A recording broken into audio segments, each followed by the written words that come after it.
Hey, it's Aaron, and today I'm with a 2022 Honda Passport. The Passport has seen a couple of changes this year, but it's mostly the same as it has been since it launched in 2019. This is a great vehicle, fits underneath the Honda Pilot, but above the CR-V, so it's kind of a mid-size, but not quite. It is a two-row. You have to go to the Pilot to get three, but it's wonderfully well made. And this year, brand new, is this TrailSport. Port. There's too many ports in the names here. Anyway, this is the TrailSport, which is new this year. This package is the mid-grade package for the Passport now. There's the EXL below it and I don't remember what the top one's called. But anyway, it's in between those two. There's only 3 trim levels for this.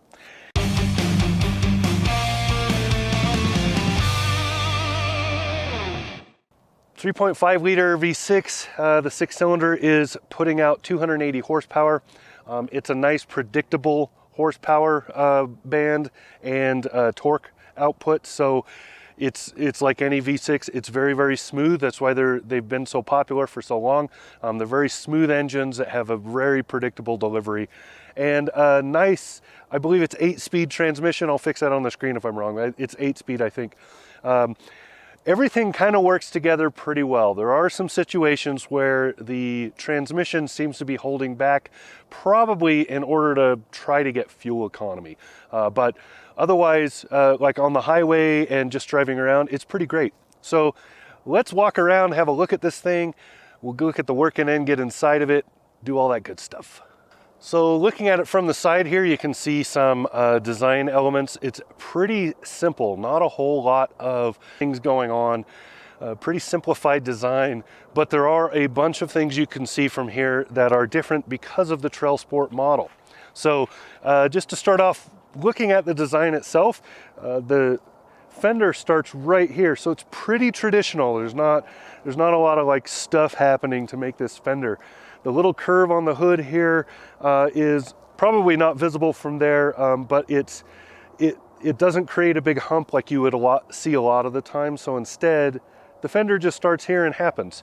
There's not a whole lot happening back there. And in the back, that fender also just sort of starts happening right there. Couple of cool elements though. This line here that runs all the way through the bodywork ends and fades out just before the back of that. But you'll see this fender line running here goes through that filler port, which is a neat little touch because I've said that before. That is how manufacturers show their build quality. Little details like that, when they include those, makes it harder to put it together, but it shows people who are, even if you don't consciously recognize it, it shows that there's good build quality, and that breeds confidence for buyers. So then you have this rocker panel down here. So this just moves very simply. This little bitty tiny S-curve, but it's very, very light, so it's not curving too much. And then it comes out and there's the rocker panel. So what you're seeing that's different on the TrailSport model here is a little bit of clearance here. Its ride height is slightly higher, and these are Goodyear Destinations, so they're much more aggressive tires compared to what comes on or Firestone Destinations, compared to what comes on the standard models. So these look a little more aggressive, giving you a little more muscle down here. Also on the TrailSport, these are standard, and they are functional, so you can get crossbars for it from the dealer that slide into the things and work. So those are functional. Also, what you're seeing is, you don't see any here, but there are TrailSport badges. They're etched into the seating with some orange highlights. It's on the back, it's on the front. You'll see those. From the side here, you're seeing a little bit more ground clearance because of the way this is shaped. Gives it a little more height. Then I think that's it for back here. I don't think there's anything else that is TrailSport specific, but and then on this package you get these 18-inch wheels. That's another upgrade that happens because of the TrailSport package. So let's go look at the working end, then we'll get inside.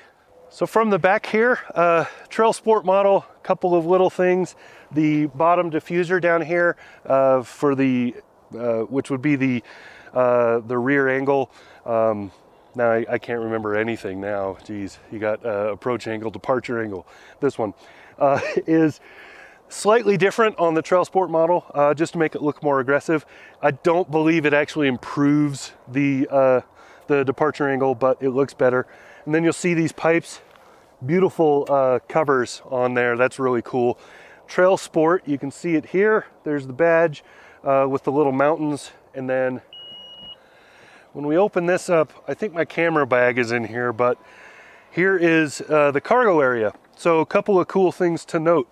One, huge. I can't reach those seats. That's awesome. Huge cargo area, a milk jug spot here and here.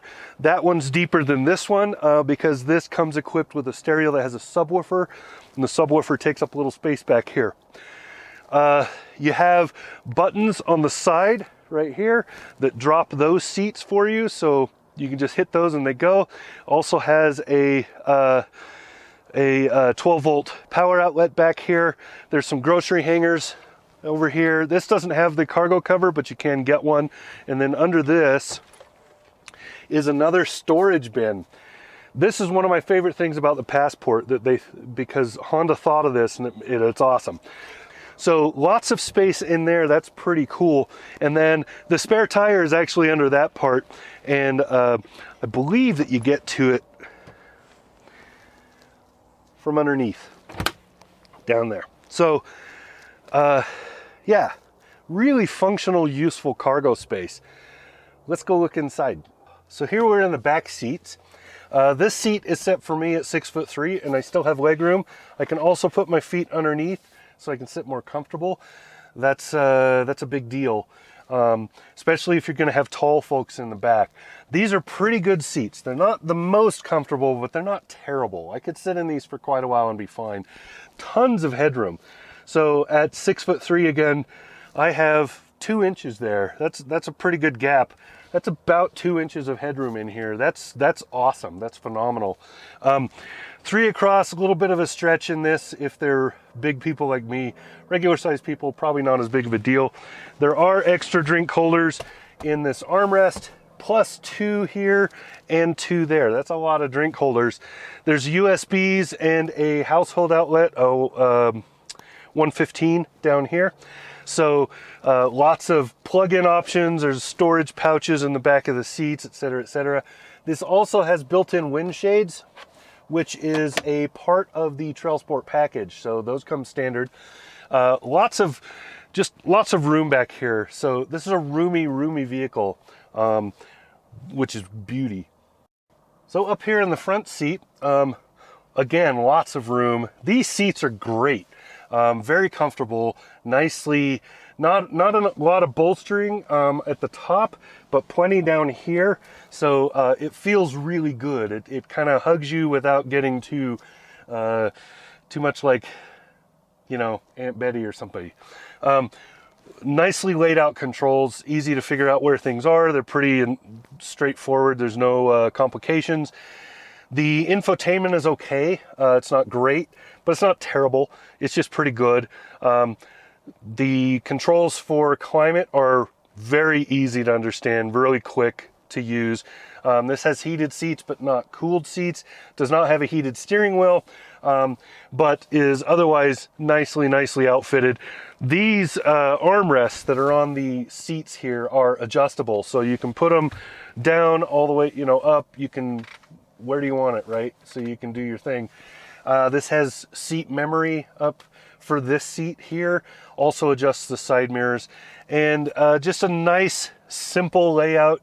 Nothing extremely fancy. Lots of boring black in here, which I don't like, but it's offset by the orange stitching and highlights from the TrailSport package. So yeah, I really have kind of enjoyed this car. Let's wrap this up. Okay, so 2022 Honda Passport, specifically in the TrailSport model, the new one. Again, this fits between, this is the exact middle trim. So you have the EXL at the bottom, you have this, and then you have the Elite at the top. Wonderful vehicle. So let's go over some numbers. I don't have a Monroney for this, so I don't know what the price tag is for this particular one I'm looking at, but to get into the TrailSport model, you're going to spend a pretty decent amount of money that I had to look up because now I don't know what it is. So to get into the TrailSport model, you're going to be looking at about $44,000. To get into the EXL, the base model for this, you're about 35. So that gives you an idea of where you are in terms of what you're going to be spending. So 35 to 36 to get started, and somewhere around 44 to get into this mid-grade model. Fuel economy is EPA rated at 24 miles a gallon on the highway. I did my highway loop in this and I was able to get 23 and a half. So given our 6,400 feet in altitude and all of that, I would say that this will probably get the EPA expectations for most people. So I don't think it's out of line. I think it's pretty good. I think those numbers are pretty accurate. So downsides are fuel economy and other vehicles in this class can be better. There are hybrids available for this class and so on and so forth, but this is a pretty good package. Now, as far as off-roading, the TrailSport package is really looks only. It doesn't add a whole lot of off-road gear. In fact, it adds almost no off-road gear. Other than those beefier tires, there really isn't much else on this that is improving the off-road of the Passport. Saying that, I will say that the Passport is far more capable off-road than most people would assume. So you can do a lot with this vehicle. I have taken it in previous renditions in previous years.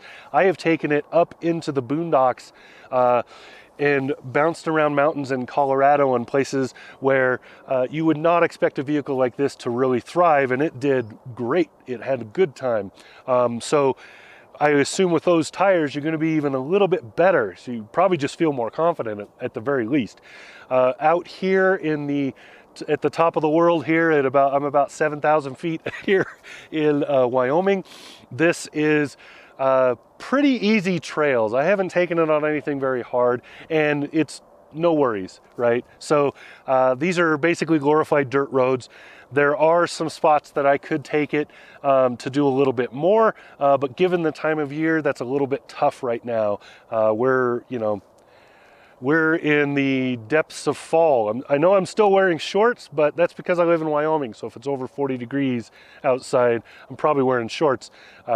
It is brisk this morning. It's about 50 degrees, and the spots that I want to go to, they're closing gates. You can't get to them anymore. So anyway, that's what's up. This is a nice vehicle. It's very competitive for the market that it's in. I'm not particularly fond of this white, even though it does have like the fleck in it and stuff to make it look more pearlescent. I'm not a big fan of white as a car color, but I don't have choice in that when I get these cars. I do like the white and black look though. The grille is very pretty, and these kind of offset with the piano colors and stuff. But anyway, 2022 Honda Passport, very good vehicle. Only a couple of complaints, but I will say that if you're shopping in this market, you might look at a couple of the competitors because you will probably find better fuel economy in some of them. And if you're not really off-roading, you probably don't need this package. You can get away with the EXL and a couple of extras and save some money to buy it. So there you go. That's what I got. Yeah, this has been Aaron. Talk to you again soon.